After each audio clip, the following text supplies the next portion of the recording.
Mr. Pradyot is the head of TIPRA, which is a regional party in Tripura. He's also the head of the royal household of Tripura. His father was the last ruler of Tripura before the Union of India was created. I'm not going to steal his thunder, but he set up a new political organisation that represents the people of Tripura. They've had quite a lot of electoral success. So without once again taking up the space, I'll pass on the microphone to him. Please give him a warm welcome.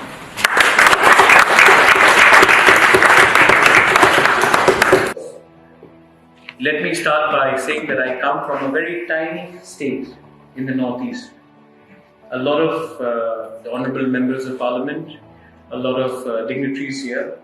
When you think about India, you generally think about Delhi, Bombay, Calcutta, maybe Bangalore.